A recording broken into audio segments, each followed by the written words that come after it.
আসসালামু আলাইকুম এভরিওয়ান। অদ্ভুতর মায়া গল্পের 6 নম্বর পার্ট। তো চলো বেশি কথা না কইয়া গল্প শুরু করা যাক। তনু বুঝে উঠতে পারছে না ফোনের ওপাশের মানুষটাকে তার বিয়ের কথা কে বলেছে। এই বিয়ের বিষয়ে তো তেমন কেউই জানে না। সে এবং আকাশ ছাড়ার বাইরের একমাত্র খালেক সাহেব জানে। তনু আশ্চর্য হয়ে ফোনের ওপর পাশের মানুষটাকে জিজ্ঞেস করে, আজাদ সাহেব, আপনাকে আমার বিয়ের কথা কে বলেছে? আজাদ সাহেব বলল, কে বলবে আর, আপনার হাজবেন্ড আকাশ সাহেব বলেছে। উনি গতকাল আমার কাছে এসেছিলেন, তিনি আপনার আর তিনার কথা বলেছেন। এছাড়া পার্টির বিষয় নিয়ে নাকি আপনার মন ভীষণ খারাপ। দেখুন, এটা নিয়ে মন খারাপ করার কিছুই নেই, তবে হ্যাঁ, সেদিনের বিষয়টা নিয়ে আমরা অনেকেই কৌতূহলী হয়েছিলাম। তবে গতকাল আকাশ সাহেব আমার কৌতূহল দূর করে দিয়েছে। আপনি ওই বিষয়টা নিয়ে একদম টেনশন করবেন না, আমরা সত্যিটা জেনে গেছি। আকাশ সাহেব আমাকে সত্যিটা জানিয়ে দিয়েছে। তনু বলল, কি সত্যি জেনেছেন আজাদ সাহেব? আর আকাশ আপনাকে কি বলেছে? আজাদ সাহেব বলল, আরে ওই আর কি, আপনাদের দুজনের মধ্যে নাকি সেই দিন একটু রাগারাগি হয়েছিল, তাই আকাশ সাহেব সেই দিন নাকি রেগে গিয়ে উল্টাপাল্টা বলেছিল। তনু বলল, আজাদ সাহেব বলল, আচ্ছা শুনুন, এবার আর মন খারাপ করে থাকবেন না। সেই দিনের বিষয়টা নিয়ে আপনার অসম্মান হয়েছে ভেবে আকাশ সাহেবেরও ভীষণ মন খারাপ। উনি গতকাল যখন আমার সাথে কথা বলছিল তখন ওনার চেহারা একদম মলিন হয়েছিল, তাই অনুরোধ করব মন খারাপ করে থাকবেন না। তনু বলল, আরে না, মন খারাপ করিনি। আজাদ সাহেব বলল, যাক তাহলে তো ভালোই। তবে আপনার উপর কিন্তু একটা অভিযোগ আছে তনু ম্যাডাম, সরি মিসেস হবেন, কারণ এখন তো আকাশ সাহেবের বউ আপনি, তাই মিসেস বলেই ডাকবো এখন থেকে। তনু বলল, আমি আবার কি করেছি আজাদ সাহেব? আজাদ সাহেব বলল, কি করেননি সেটা বলেন। আপনি আর আকাশ সাহেব বিয়ে করে নিয়েছেন, অথচ আমরা সেই বিয়ের বিষয়ে কিছুই জানি না। তনু বলল, আসলে আজাদ সাহেব, আমরা বিয়ের বিষয়টা গোপন রাখবো বলে ঠিক করেছিলাম, তাই কাউকে জানানো হয়নি। ভেবেছিলাম সঠিক সময় আসলে সবাইকে জানিয়ে আবারও জাঁকজমকভাবে বিয়ে করব, তাই আর কি। আজাদ সাহেব বলল, থাক হয়েছে, আপনারা যদিও বা চাননি কাউকে বিয়ের বিষয়ে জানাতে, কিন্তু তারপরও আমরা এখন সকলেই জেনে গিয়েছি। এবার ভালো একটা দিনক্ষণ ঠিক করে বিয়ের অনুষ্ঠান সেরে ফেলুন। বহুদিন হলো ভালো কোনো বিয়ে খাচ্ছি না, এবার আপনাদের বিয়ের উসিলায় একটা ভালো খাওয়া হবে। তনু বলল, অবশ্যই আজাদ সাহেব, খুব জলদি বিয়ের অনুষ্ঠান করব। আজাদ সাহেব বলল, দোয়া রইল আপনাদের জন্য। আর এবার তাহলে ফোনটা রাখছি, অফিসের বাইরে যেতে হবে আমাকে একটু। তনু বলল, আচ্ছা। আজাদ সাহেব ফোনটা কেটে দেয়। আজাদ সাহেবের সাথে কথা বলা শেষ করে তনু ফোন রেখে কেবিন থেকে বেরিয়ে জলদি পা চালিয়ে সোজা আকাশের কাছে চলে যায়। আকাশ তনুকে কেবিন থেকে বেরিয়ে চালু পায়ে হেঁটে তার কাছে আসতে দেখে ভয় পেয়ে যায়। চুপ করে তনুর দিকে তাকিয়ে আছে আকাশ। ওপর দিকে তনু আকাশের কাছে এসে আকাশকে প্রশ্ন করে, আপনি গতকাল কোন সময় আজাদ সাহেবের কাছে গিয়ে আজাদ সাহেবের সাথে দেখা করেছেন? আমি বললাম, অফিস ছুটি হওয়ার পর। তনু বলল, ও ভালো, তবে আপনি এই কথা কেন বলেছেন যে আপনার সাথে আমার বিয়ে হয়েছে?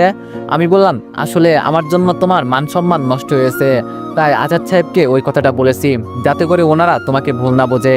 তনু বলল, ও আচ্ছা, কিন্তু আপনি ওই দিনের কথাটা নিয়ে মিথ্যা কেন বলছেন, যে আপনার সাথে আমার রাগারাগি হওয়ায় আপনি ওইসব বলেছিলেন?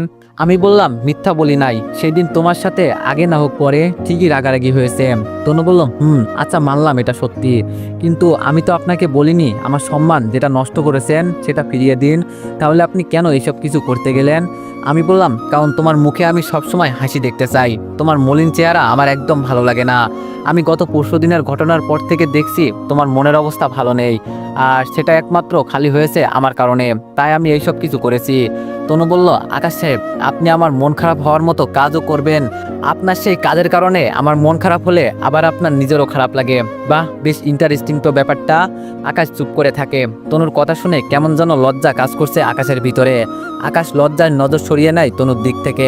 সামনে দাঁড়িয়ে থাকা তনু আকাশের ব্যাপারটা বুঝতে পেরে বলে, হয়েছে জনাব, আর লজ্জা পেতে হবে না, আমি আপনাকে লজ্জা দিতে কথাটা বলিনি, জাস্ট এমনিতেই বলেছি, তাই আর লজ্জা পেতে হবে না। এবার চলেন আমার সাথে, খুব গুরুত্বপূর্ণ একটা কাজ আছে। তনুর কথা শুনে আকাশ তনুকে জিজ্ঞেস করে, কোথায় যাব আর কি গুরুত্বপূর্ণ কাজ তনু? তনু বলল, সেটা গেলেই দেখতে পাবেন, এবার চলেন। আকাশ এত সময় চেয়ারে বসা ছিল, তনুর কথা মতো উঠে দাঁড়ায়। আকাশ উঠে দাঁড়াতেই তনু আকাশের হাত ধরে টানতে টানতে তাকে অফিসের সকল কর্মচারীদের সামনে নিয়ে যায়। কর্মচারী সবাই তনু আর আকাশের দিকে তাকিয়ে আছে, তবে তনু সেই দিকে কোনো খেয়াল নেই। তনু আকাশকে সকলের সামনে নিয়ে যাওয়ার পর ডাক্তার দেখানোর দিন যেভাবে আকাশের হাত পিছিয়ে ধরেছিল সেভাবে আজকেও আকাশের হাত পিছিয়ে ধরে। সবাই তনুর কাজে রীতিমতো অবাক। তনু সবাইকে আরো অবাক করে দিয়ে বলে, কয়েক মিনিটের জন্য কাজ বন্ধ রেখে সবাই আমার কথায় মনোযোগ দিয়ে শুনুন।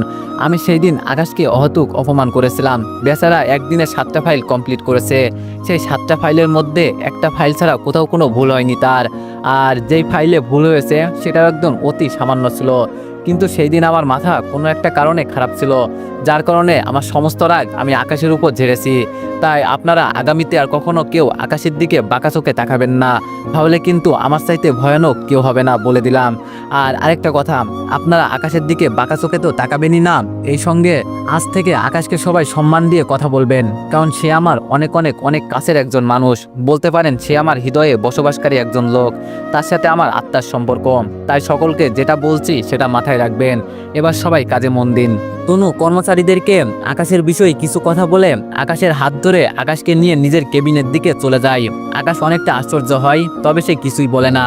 এইদিকে কর্মচারীরা তনু চলে যাওয়ার পর একে অপরের সাথে কানাঘুষা শুরু করে দেয়।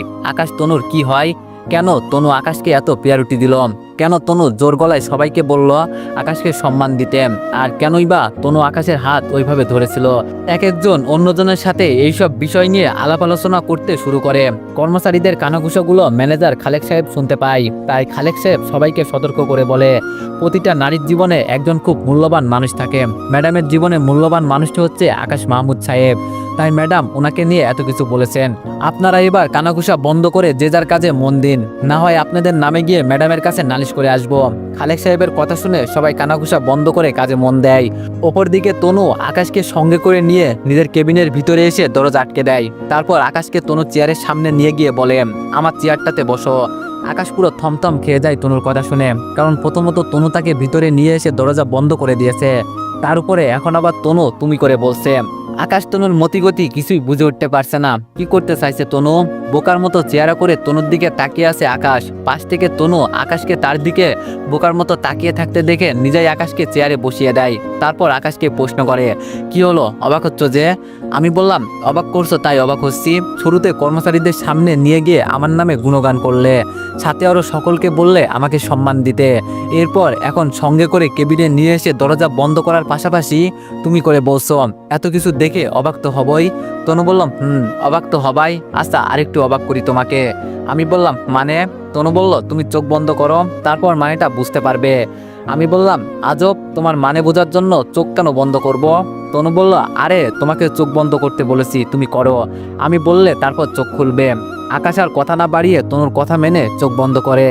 আকাশ চোখ বন্ধ করতেই তনুর ডেস্কের উপরে থাকা কলমদানির মধ্যে একটা ফলকাটা ছুরি ছিল, যেটা হাতে তুলে নেয়। এরপর ছুরিটা আকাশের গলায় চেপে ধরে আকাশকে চোখ খুলতে বলে। আকাশ তনুর কথায় চোখ খুলে দেখে তনু তার গলায় ছুরি ঠেকিয়ে ধরে আছে। আকাশ চোখ বড় বড় করে আশ্চর্য হয়ে তনুর দিকে তাকিয়ে থাকে, আর তনু আকাশকে আশ্চর্য হয়ে তাকানো দেখে জোরে জোরে হাসতে আরম্ভ করে। তনুর হাসি দেখে মনে হচ্ছে তনু এই দিনটার জন্য বহু সময় ধরে অপেক্ষা করে বসেছিল। আকাশ পুরো বাকরুদ্ধ হয়ে গেছে তনুর আচরণে। বুকের ভিতরে সমুদ্রের ঢেউয়ের মতো উথাল পাতাল করতে শুরু করেছে আকাশের। চোখ জোড়া বড় বড় হয়ে গেছে। যে কোনো মুহূর্তেই তনু ছুরিটা চালিয়ে দিলেই আকাশের নিঃশ্বাস বন্ধ করে দিতে পারে। আকাশের কপাল বেয়ে ঘাম ঝরছে। আকাশের পরিস্থিতি থেকে মুক্তি পাওয়ার তাড়নায় নড়াচড়া করতে থাকে। আকাশের নড়াচড়া করতে দেখে পাশ থেকে তনু আকাশকে বলে, নড়াচড়া করিস না, তাহলে আরো কিছু সময় বেশি বাঁচতে পারবি, না হয় নড়াচড়া করলে রাগের মাথায় তোর উপরে এখনই চালিয়ে দিব। আকাশ নড়াচড়া বন্ধ করে দেয় তনুর কথায়। এরপর করুণ সুরে তনুকে জিজ্ঞেস করে, তনু, আমার সাথে কেন তুমি এমনটা করছো? আমি তো অনেক বড় কোনো অন্যায় করিনি তোমার সাথে, আর যেটা করেছি সেটার জন্য তো তুমি আমাকে শাস্তি দিয়েছো, তাহলে কেন আবারও এখন এমন করছো তুমি আমার সাথে? তনু বলল, কারণ তোকে না মারা অবধি আমার শান্তি হবে না। আর তুই আমার সাথে যে অন্যায়টা করেছিস সেটা তোর কাছে সামান্য মনে হতে পারে, কিন্তু আমার কাছে নয়, তাই তোকে এবার সাজা পেতে হবে। আমি তোকে দুনিয়ার কোলাহল থেকে মুক্তি করে দিব। তোর মতো মানুষ দুনিয়ায় বেঁচে থেকে কোনো লাভ নেই। আমি বললাম, তনু প্লিজ এমনটা করো না, আমার বাসায় মা আর ছোট বোন আছে, আমার কিছু হলে ওরা না খেয়ে মরবে। তনু বলল, আমায় ক্ষমা করে দে, তোর অনুরোধটা আমি রাখতে পারবো না, আর তোর মা বোন না খেয়ে মরলে তাতে আমার কি, আমি তো প্রতিশোধ নিবই। আকাশের বুকের ভেতরটা ধুকপুক ধুকপুক করছে, ভয়ে হাত পা ঠান্ডা হয়ে গেছে, চোখের কোণে পানি এসে জমা হয়েছে। অবশ্য আকাশের ভয়টা নিজেকে নিয়ে নয়, ভয়টা হচ্ছে ছোট বোন আফিয়া আর তার মাকে নিয়ে। তার কিছু হলে তার মা বোনের দেখাশোনা করার মতো কেউ নেই। আকাশ চোখের কোণে পানি নিয়ে আবারও তনুকে অনুরোধ করে বলল, তনু, আমায় না মারলে কি হয় না? আমি এত জলদি মরতে চাই না, আমি অন্তত দুনিয়ার মায়া ত্যাগ করার আগে মা আর বিশেষ করে আফিয়ার জন্য কিছু করে যেতে চাই। প্লিজ আমায় এবারের মতো ক্ষমা করে দাও। আকাশ তনুর কাছে অনুরোধ করার সময় এবার আকাশের চোখের কোণে জমে থাকা পানিগুলো নিজের অবস্থান ত্যাগ করে আকাশের গাল বেয়ে পড়তে থাকে। সাথে দাঁড়িয়ে থাকা তনু আকাশের চোখ বেয়ে পানি পড়তে দেখে হাতে থাকা ছুরিটা ফিক্কা দিয়ে দূরে ফেলে দেয়। এরপর বানরের মতো টুকুস করে লাফিয়ে আকাশের কোলের মধ্যে বসে আকাশের গালে 2 হাত রেখে বলে, এই পাগল, তুমি কান্না করছো কেন? আমি তো তোমার সাথে এত সময় ধরে মজা করছিলাম, আর দেখো তুমি কাঁদতে শুরু করছো। আরে পাগল, আমি তোমায় মারতে যাব কেন বলো তো? তুমি কি আমার পাকে ধানে মই দিয়েছো নাকি? তাহলে কেন আমি তোমাকে মারতে যাব? আমি তো তোমার সাথে এতটা সময় মজা করছিলাম। আর কাউকে মেরে ফেলা কি এতই সহজ? অফিস ভর্তি মানুষ, আমার ভিতরে যদি ওই রকম কোনো কিছু থেকেই থাকতো তাহলে আমি তোমায় অন্য কোথাও নিয়ে যেতাম। এই অফিসের মাঝে এইসব করতাম না। আকাশ, আমি সত্যি মজা করেছি। আর তোমার উপরে গত 5 বছরের আগেকার বিষয় নিয়ে এখন আর আমার কোনো অভিযোগ নেই। হ্যাঁ, একটা সময় ছিল, তবে সেটা এখন শেষ হয়ে গিয়েছে, কারণ মানুষ মাত্রই ভুল। তাছাড়া মাও বলেছে, অতীতের বিষয় নিয়ে বর্তমানে রেশ মেটানোটা বোকামো। যা হয়েছে সেই সব গত 5 বছর আগেই শেষ হয়ে গিয়েছে। আমি তোমার উপরে আর রেগে নেই। আর একটু আগে সবকিছু ফাজলামো ছিল, এবার দেখি শান্ত হও। তনু আকাশের সাথে এতটা সময় ফাজলামি করেছে, কথাটা শুনে আকাশের স্বস্তি ফিরে আসে। আকাশের দুশ্চিন্তা কমে যায়, তবে সে চুপচাপ থাকে, কোনো প্রকার কথাবার্তা বলে না তনুর সাথে। ভিতরে প্রচণ্ড অভিমান জন্মায় তনুর উপরে আকাশের।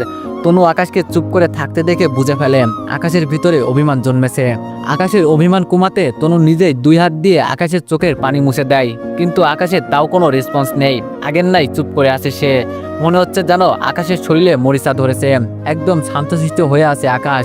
পুতুল যেমন চুপ করে থাকে, আকাশও ঠিক একইভাবে পুতুলের বৈশিষ্ট্যকে বহন করে চুপ করে আছে। আকাশের একদম চুপচে থাকার কারণ ফাজলামোর একটা লিমিটেশন থাকা উচিত। ফাজলামো বা দুষ্টামি মানুষ মুখের মার্জিত ভাষায় করে, না হয় অন্যভাবে করলে সেটা লাজলেহাজ থাকতে হয়। কিন্তু তনু যেটা করেছে সেটা ফাজলামো বা দুষ্টামির কাতারে পড়ে না।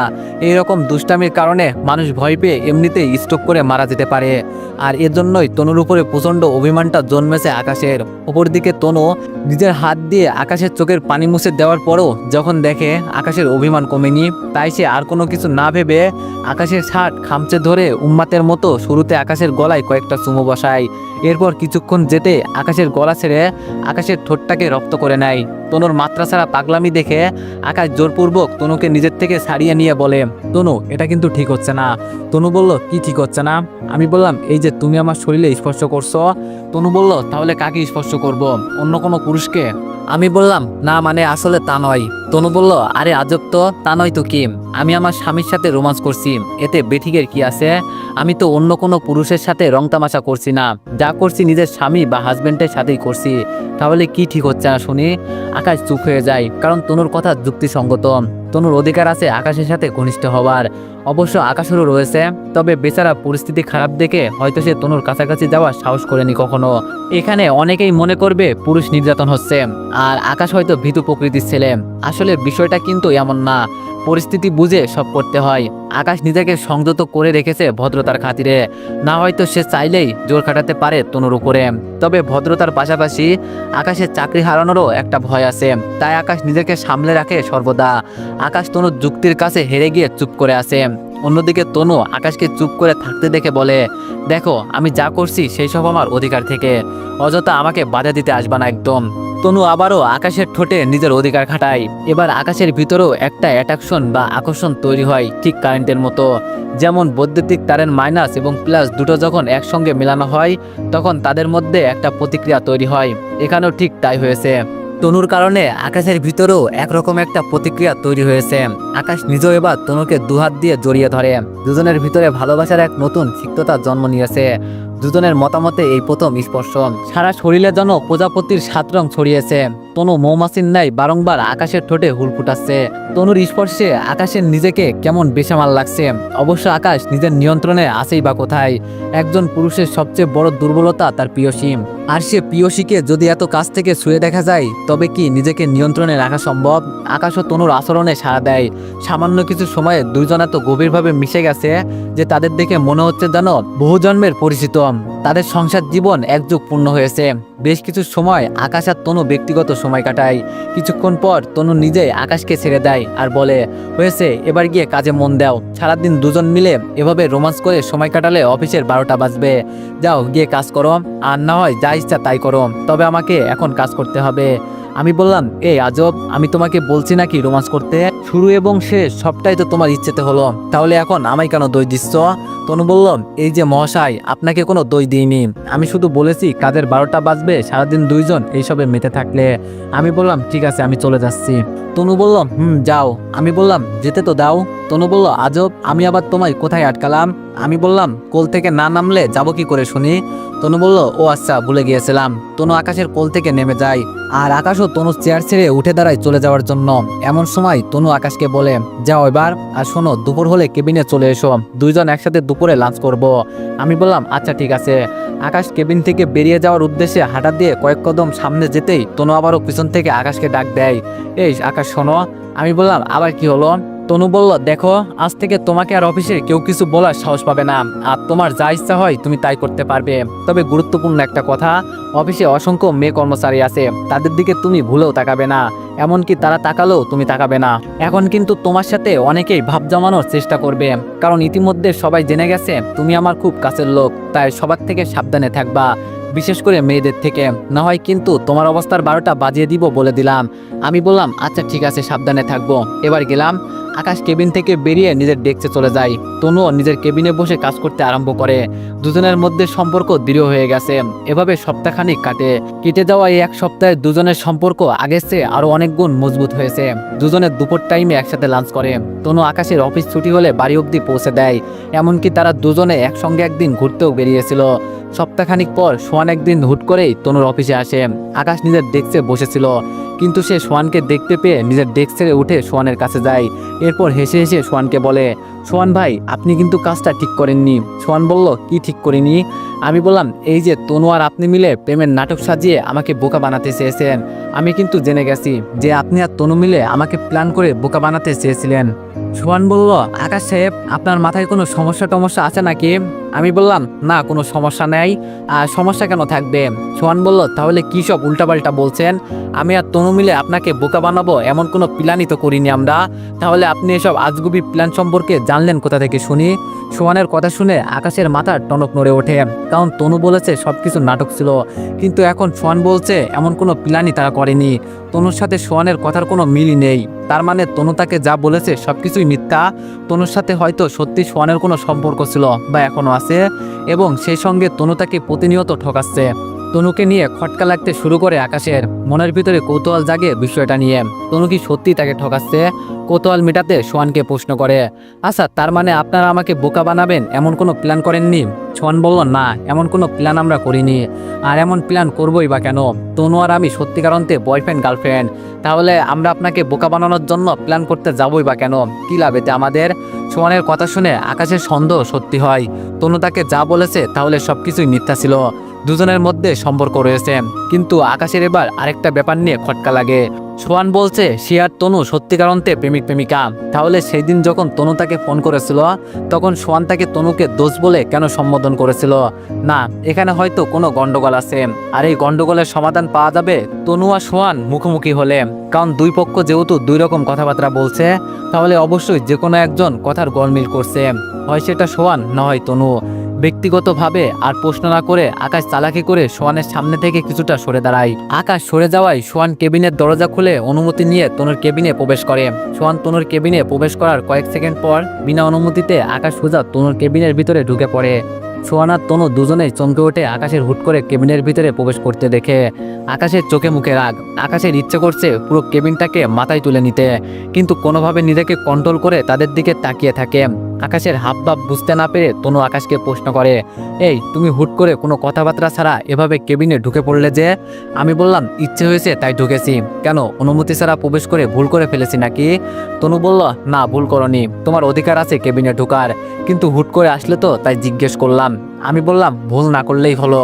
এবার আমার কথার উত্তর দাও। তুমি সেদিন আমায় বলছো তুমি আর সোহান ভাই মিলে যা করেছো সবকিছুই তোমাদের সাজানো নাটক ছিল, কিন্তু একটু আগে আমি সোহান ভাইকে ওই বিষয়ে জিজ্ঞেস করাই সোহান ভাই সোজা অস্বীকার করলাম তোমাদের মধ্যে নাকি এমন কোনো কথাবার্তাই হয়নি, আর সোহান ভাই নাকি তোমার সত্যিকার অন্তে বয়ফ্রেন্ড। কাহিনী কি তনু? আমার সত্যি করে বলো, আমার কিন্তু মাথার রক্ত চড়ে যাচ্ছে। কখন কেবিনের পরিবেশ পাল্টে যায় তার কিন্তু কোনো ঠিক নাই বলে দিলাম। তো এভরিওয়ান, নেক্সট পার্টের জন্য সবাই অপেক্ষা করো। ধন্যবাদ।